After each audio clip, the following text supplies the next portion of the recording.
I feel powerful when I do that role. I feel like I'm indestructible when I'm on stage with that role.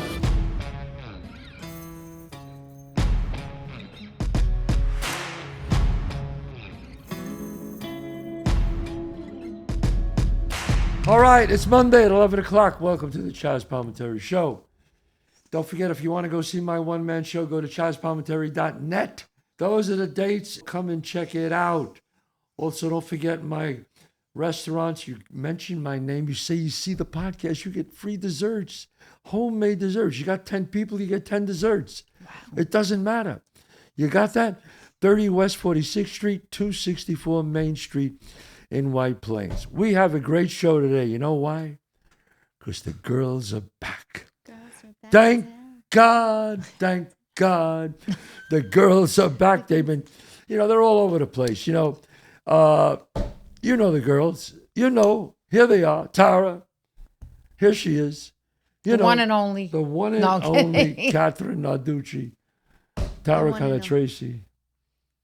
Feels good to be back. All right. So, I missed you guys. I know. We missed everything. So who wants to go? Tell us about what the hell you've been doing. Well, I just had my big weekend premiere of Alto Knights. We have Anna Genovese in the house. That is not Kathrine Narducci. If you saw the Alto Knights, she embodied Anna Genovese. I had a lot of fun doing it, and we had a great turnout for the premiere. Right. I don't know where you were. Sick. Where were you hiding? I was sick. You were sick. I had the flu. You had the flu. You had the flu. Okay. We give you the pass. All right. Thank you. We had a great turnout. Lincoln Center, AMC Theater. It was great.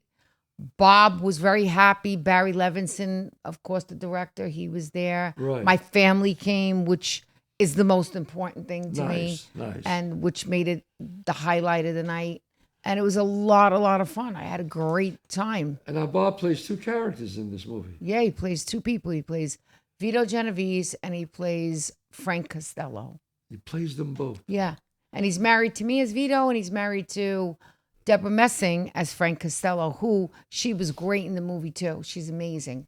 From her comedy to this. Oh, yeah. No, she's wonderful. Yeah, she's wonderful. Yeah, so you're very happy about that, and you're excited. Very happy. I mean, the I'm reviews about Kathrine are like incredible. Yeah, I went opening night. I got night. some good reviews. She did.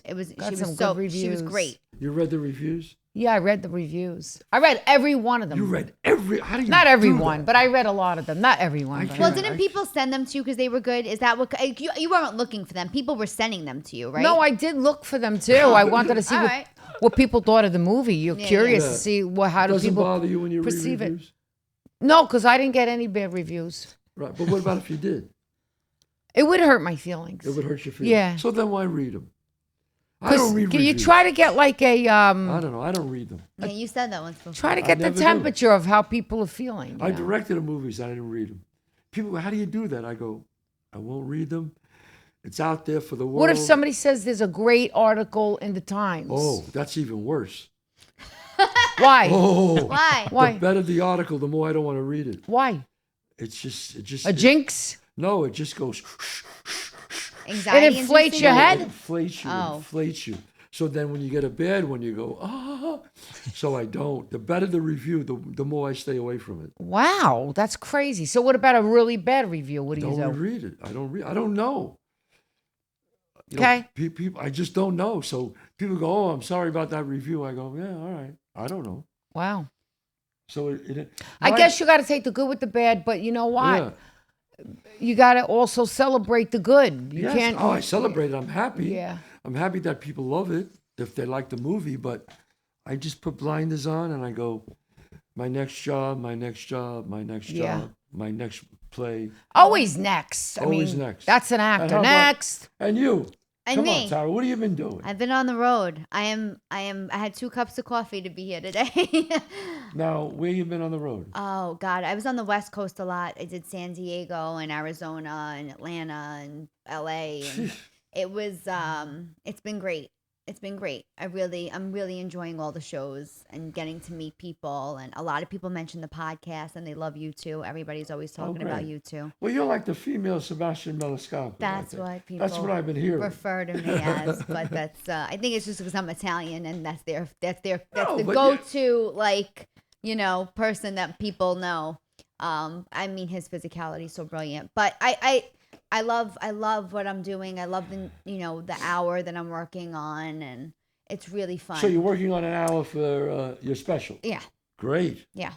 And it's been great meeting people afterwards, seeing the response, seeing who's been there before, seeing people bring new people. That's exciting to me. It means that like they like what you're doing. That's a live review. She's getting a temperature of how she's doing. Yeah. I mean, listen, I read the messages when I haven't had anybody come to me and be like, you had a horrible show. I don't think people are going to say that live to you. I mean, maybe they would. Yeah, but they're not even going to come up to you and they're not going to say nothing. Just going to leave. Yeah, Stand-up comedy is different because when I talk to all the comics, whether it's Bill Burr or Colin Quinn, Chris Rock, they go, sometimes you bomb. Yeah.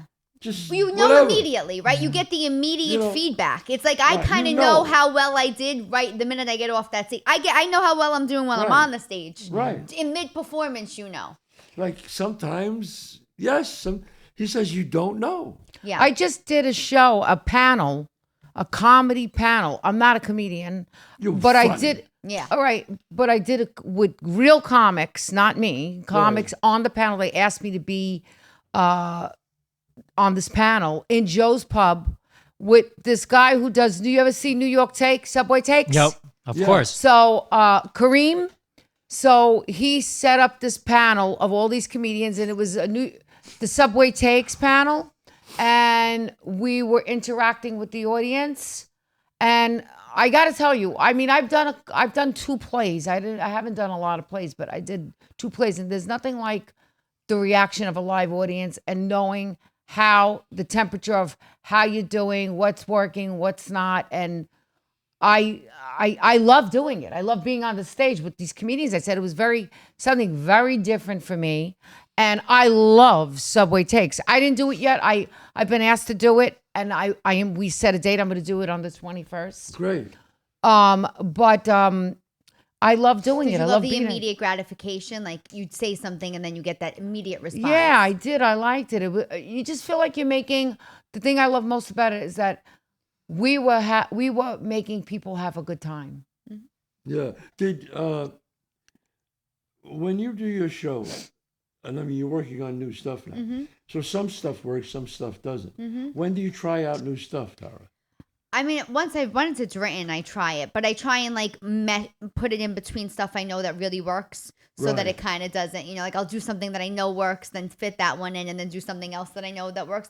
Listen, when a new joke works, it's like a child you're so proud of. Like there's no better feeling than a new joke working. But sometimes you really got to work it out. And the only way to do that really is to fail publicly, is to keep working it out in front of people until they go, oh, this is going to work, and then it doesn't. And then you go, all right, back to the drawing board. I saw Dave Chappelle get on stage and, excuse me, and Chris Rock, they had a piece of paper, and they would look at the paper and talk, and people are waiting for them to be funny, and they're trying out new shit, and they don't. And the funny thing is, they don't give a shit. Yeah. Oh yeah. In LA, if there's a big name and they want to work out stuff, they're coming on that stage. They don't care if it's a show that everybody's worked hard on. Which what they have to work out. The only way to test it is in front of a live audience. It's like the only way to know if it's good is for it to not be good. I saw so many big comedians come with papers in the cellar. They'd come. Right. Jerry Seinfeld, I saw him. I saw Joan Rivers. I saw Colin Quinn. Work out new stuff, you mean? Just working out stuff. They don't even really perform there. They just go there to work out. So they just go there and try new stuff. Well, being a stand-up comic, tough. I'm sorry.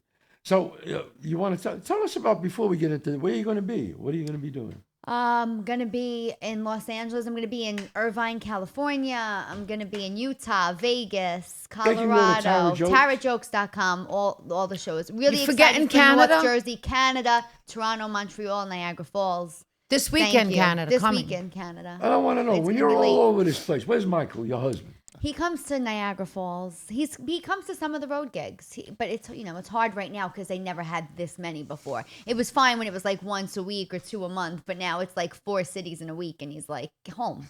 He can't. He can't. Yeah, of course. And what about you? What have you been doing? Me? Yeah.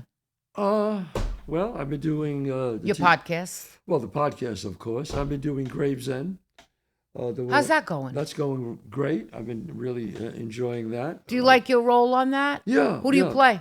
I play Caesar. Forgot my last name. He's the head, the boss, and I enjoy doing it. Got a lot of great new people on the show. Hey, and I heard you work with my friend, one of my best friends, Chris Tardio. Chris Tardio. Yeah, he's a good guy. He's a good actor, right? Really good actor. And writer. Yes. Yeah, excellent. I don't love know his Chris. writing, but I know he's a wonderful actor. Yeah. And no, he's terrific. And Will DeMeo is writing, directing it, and there's a lot of new storylines on this year. And who are the big people? Like he's always getting big. He's always getting it. Big name. He's people. got Shaq. Wow. Shaq is on now, and Shaq. There's a whole African American gang now with Shaq. It's I don't want to spoil it. Yeah, don't do any spoilers. It's pretty interesting, and I'm getting ready to. We'll be getting ready to do my other TV series, Godfather of Harlem. Yes. Which obviously you're in.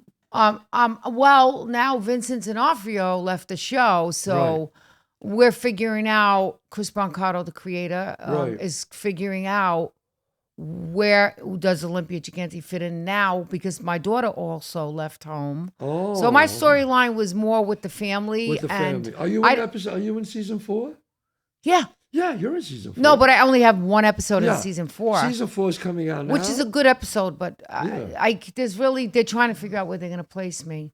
Yeah, well, I'm sure. It's okay. I'm fine with it. Okay. Yeah. I got Poker Face coming out. I have, I'm very excited about Poker Face. That's season 2 in Poker Face? Poker Face is a series? Season 2. Yeah. It's Natasha Lyonne, who is the badass of badasses. She actually directed my episode, which is Rita Perlman's in it, Katie Holmes, Giancarlo Esposito, Kevin Corrigan. Oh, wow. All in, big. She brought in every episode is filled of, you can't even believe the stars on this show. Everybody wants to work with her. Because Catherine's in it. I only watched Euphoria season 1 because she was going to be in season 2. What? Where is it on? Netflix. It'll be out May 8th. Netflix though, right? Peacock. Yeah, no, Hulu. It says Peacock on here. What does it say? It says Peacock. It's on Peacock too? Well, it might be on Peacock No, too. it airs on Hulu though. Oh, does it? Yeah. Yes. But I'm going to tell you, this girl from China, from Orange is the New Black to creating her own show, China Doll, Russian Doll, right? To Poker Face. She's like an unstoppable, she's unbelievable. She's the creator or the writer? Yeah, everything. She does everything. She has other writers, but of course. She created it, and she happened to direct the episode I was in. And it's so funny. I like her so much that I was already making my next. I only got one show, but I went up to them and I was like, listen, I could figure out how I could come back on the show. Isn't that a difficult thing for an actor? They're always trying to, how do I get back on? How do I get back on? And I'm like, I can meet up with you guys on the road somehow. I can't give anything away how I was right. I was already trying to write myself in the next season. Great. She's so good. I love her. Great. And I want to remind people that A Bronx Tale, the one-man show, the film of it that I wrote and direct is out now. You can see it on Amazon Prime. Also Hulu. No, not Hulu. No, it's on Amazon Prime, Google, and there's a Apple, right? And Apple TV.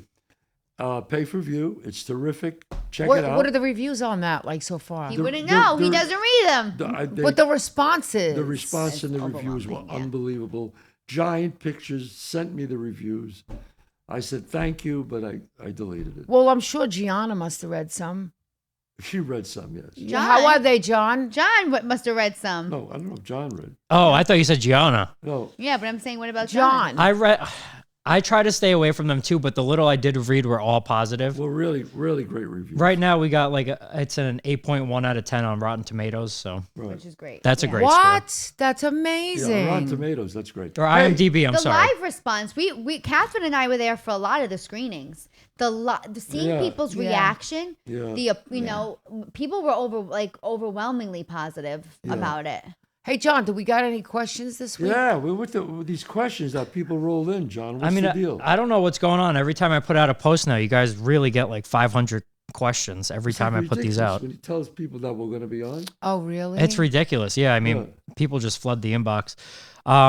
One of them that I really like is, what are some of the Italian meals that you guys do or love for over the holidays?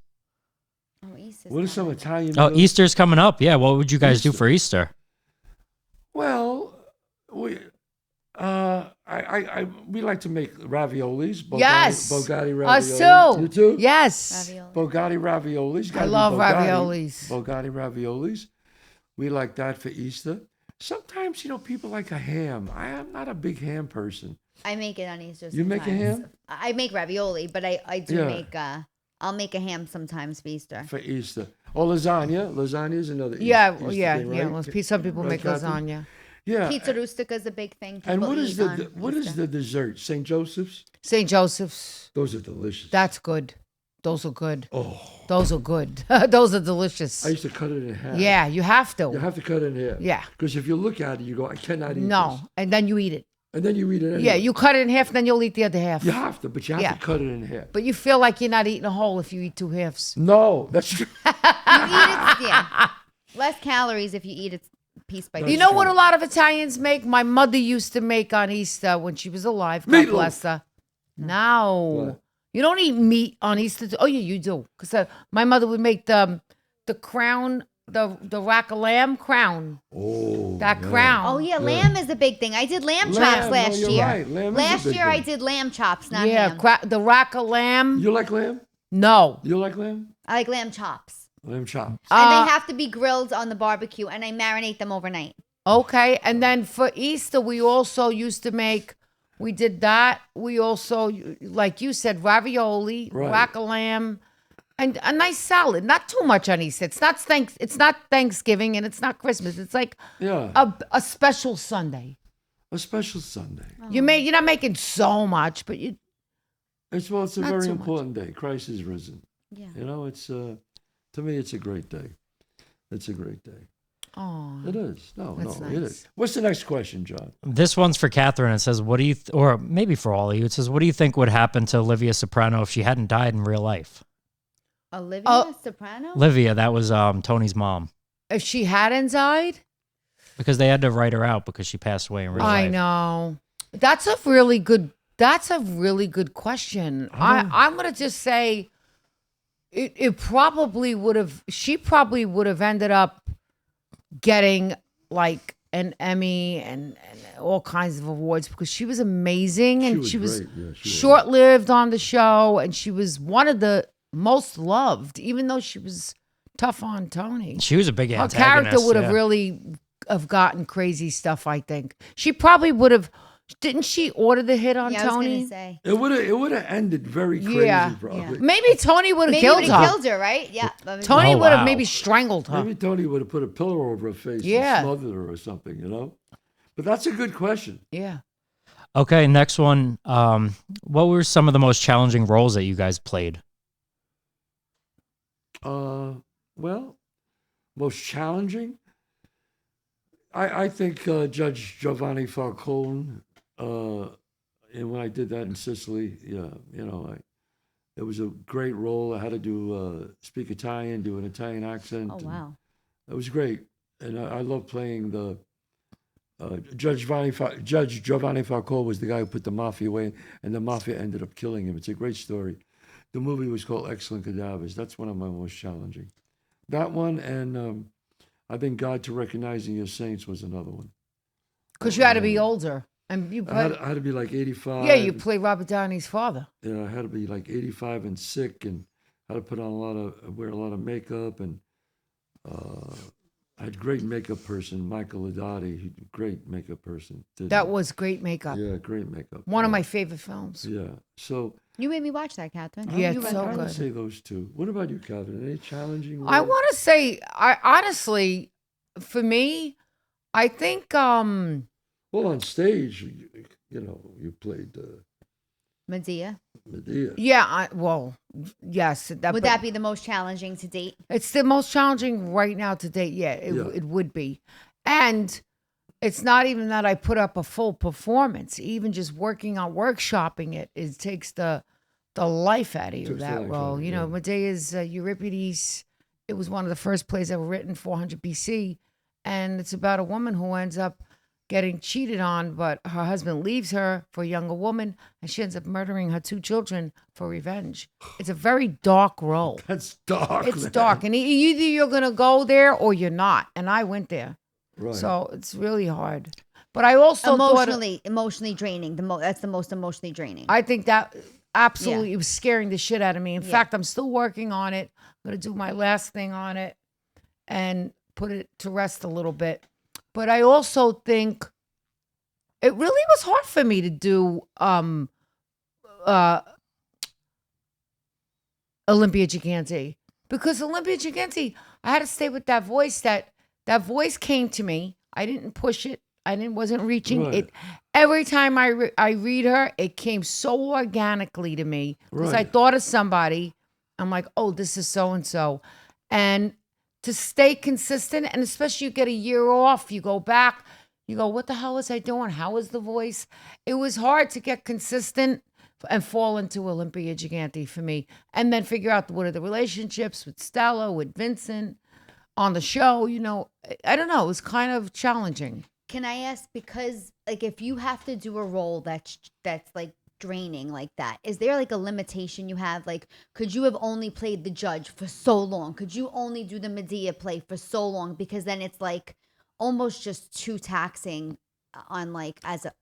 When I did one thing, I put it up in the studio, and Michael Aronoff, Michael Aronoff from the studio, he said something that really hit me. He said to me, because I really went there that day, I was doing a scene where I just went ballistic, and I left the building. I really did. But he said to me, he loved what I did. He goes, it was unbelievable. He goes, but what you did today, how will you do that 8 shows a week? Can't. How will you get to that 8 shows a week? Like, you will just destroy yourself. I'll be mentally and physically ill. Yeah. So I think there is a cap with a role like Medea, of like real roles like that. Like, those roles that, like, look at De Niro. He loses 60 pounds to play, Right. Raging Bull. Then he gains the 60 back. I mean, Right. you destroy yourself in some of these roles. If you're really doing it, Right. and you're really going for it, it's gonna be mentally and physically challenging. Yes. Yeah. I mean, there's a role sometimes where but I've been where she's been, where you go, you know what? I don't have to go this far. Yeah. I don't have to go this far. Yeah. Let me bring it back a little bit, and it's still good, and nobody knows the difference. Yeah. But if I'm going to do this 8 times a week, I cannot go here. It's just too much. But experience teaches you that, But right? experience teaches you that. But And I you felt learn. when I looked at you doing A Bronx Tale, and for those of you who are going to see, even if you didn't get to the play, now you can watch it in the movie Right. that he did.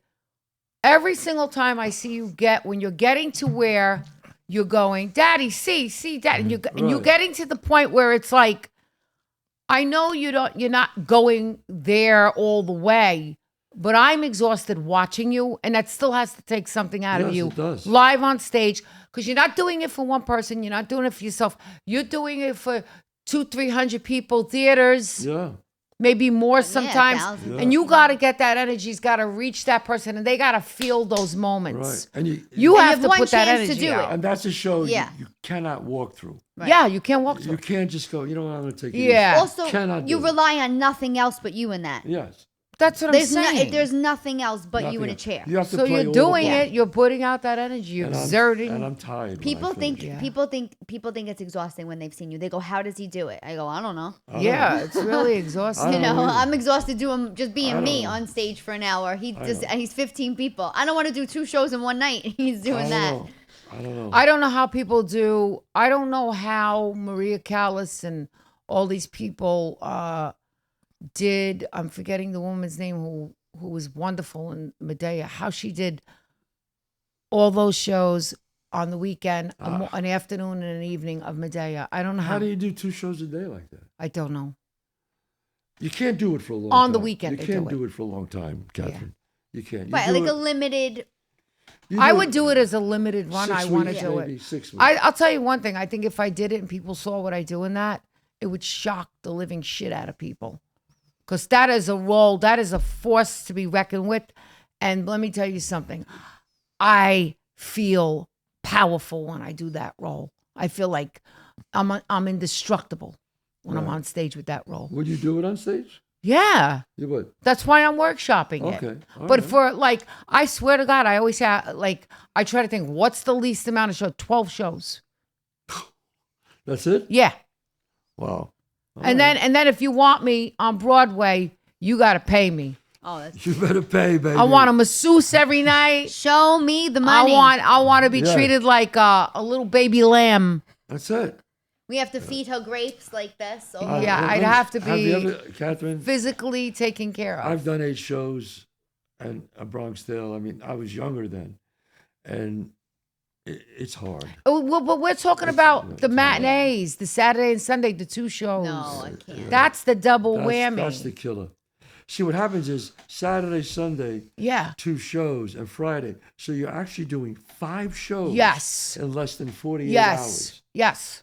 That's the killer. That's the killer. That's the killer. It's also though the 2 shows you're talking about are reliant completely on you and you. Yeah. Yes. That's what makes it harder. Yeah. People have a hard time doing Broadway shows and they're on every night, but they're Right. whole full casted. You Right. do the one man show, you're every character. Right. Medea is a completely Well, taxing. Medea has other people on the stage, Yes, but not it's for a long. It's taxing, mostly right. Yeah. Yeah. It's a taxing role. not like that though. Not like I don't want to be on. I don't want to do 8 shows a week no more. That's it. Anyway, what else we got, John? We're closing out here. I have a question. Do you guys ever feel like there was a role that changed you as a person? Medea. Like after you played that, you feel like you came out somebody else? Medea. Huh. Somebody will say Medea, but I say Medea. Oh, I think that's how I just said it. Medea. Oh, Medea. It Oh, changed me as Medea. a person. You know what? Whatever comes out of my Not mouth. really. No, I don't. I never really played something. So you feel like you just slip into the role and then when it's done, it's done? I mean, if anything, you know, A Bronx Tale has opened my eyes more about.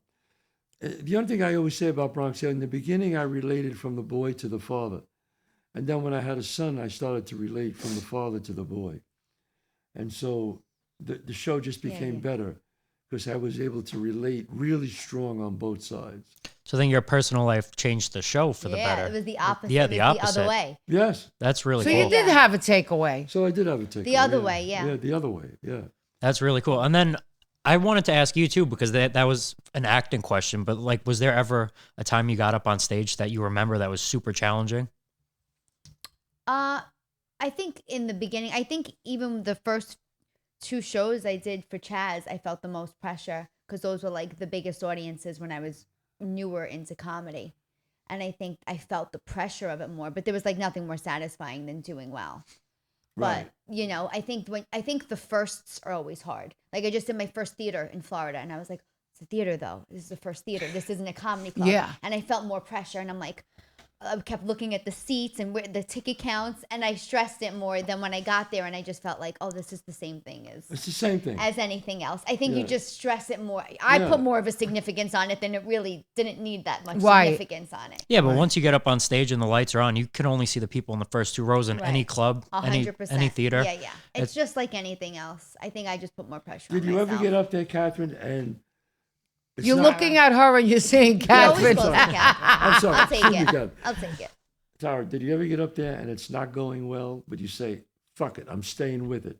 I'm going to stay with it until I get them. and then you end up getting them? Yeah, especially in the beginning when they weren't coming from me. You know, you have to remember now I feel like people are coming and you almost are a little bit of an advantage because they like you already because they bought the ticket, which puts more pressure on me because now I really want to wow them because I feel like I want to make their money count.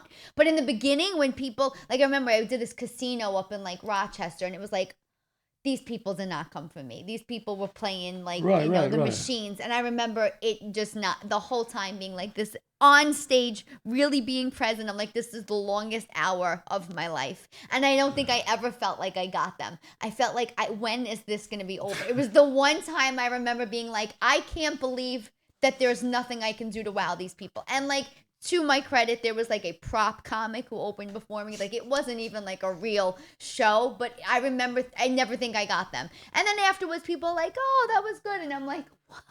Not even a little bit of a reaction that I feel. It was the longest hour of my life, but not a lot of those shows. Not getting a reaction has got to. We've all had those. All right, that's the end of our show. This is Chazz Palminteri. And welcome to the show. Like I said, welcome and goodbye to the show. We'll see you next week. Don't forget, ChazzPalminteri.net if you want to see the one-man show. Or go to my restaurants, 264 Main Street, 30 West 46th Street. Mention you see the show, get free desserts. God bless you all. Me too? Yeah, you get dinner. You get anywhere you want.